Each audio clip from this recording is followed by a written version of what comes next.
15 વર્ષથી પાલેજમાં જૂના અને જાણીતા computer, laptop, CCTV camera service, printer repairing તેમજ નવા અને જૂના કોમ્પ્યુટર લે વેચ કરનાર. એડમિશન ફોર્મ તેમજ તમામ સરકારી ફોર્મ ઓનલાઈન ભરી આપવામાં આવશે. वो सब आप फिगर आउट कर सकेंगे और जैविक खाद्य बनाने के लिए मैं आप सबको उत्साहित करती हूँ, प्रेरित करती हूँ.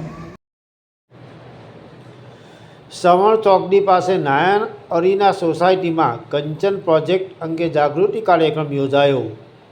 પર્યાવરણ જાળવણી અને વેસ્ટ ટુ બેસ્ટના અભિગમને સાર્થક કરવાના હેતુ સાથે જિલ્લા વહીવટીતંત્રના ઉપક્રમે સવણ ચોકડી પાસે આવેલ નારાયણ અરીના સોસાયટી ખાતે કંચન પ્રોજેક્ટ અંગે જાગૃતિ કાર્યક્રમ યોજાયો હતો. સોસાયટીના રહેવાસીઓએ ઉત્સાહપૂર્વક હાજરી આપી કાર્યક્રમમાં ભાગ લીધો હતો.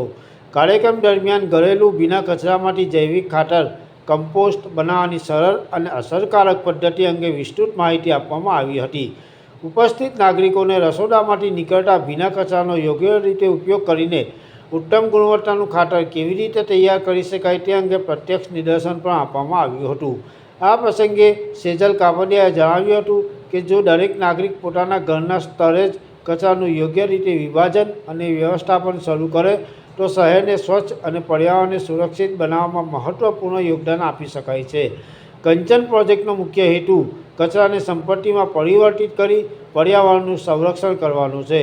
કાર્યક્રમ દરમિયાન ઉપસ્થિત નાગરિકોને કંચન પ્રોજેક્ટમાં જોડાઈ ઘરેલું કચરાનું સંચાલન કરીને સ્વચ્છતા અને પર્યાવરણ જાળવણીમાં સહભાગી થવા અપીલ કરવામાં આવી હતી. પાલેજ ટાઈમ્સ, ભરૂચ. गलतियाँ हो जाएंगी. मैंने ये फर्स्ट बनाया था, 2 महीने में मेरा ये कंपोस्ट रेडी हुआ था. सीजन जब मॉइस्ट थी तब तो मैंने भी बहुत सारी गलतियाँ की, कुछ भी डाल देती थी.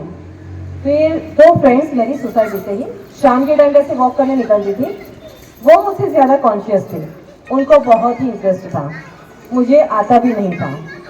घर पे आके बोल रहे थे कि दिखा तेरी बिल खोल के कि क्या अपडेट है.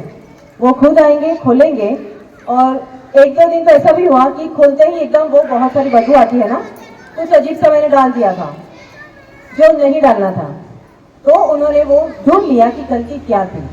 बहुत सॉगी भी था मेरा, एकदम पानी पानी वाला, और बहुत गंदी बदबू भी आ रही थी. तो उन्होंने बताया कि तेरा इसमें कार्बन कम है. तो कार्बन का लेवल हम कैसे बैलेंस कर सकेंगे? ये ड्राई लीव्स या फिर ये मिट्टी या फिर हम काव डाल वो हम ऐड कर देंगे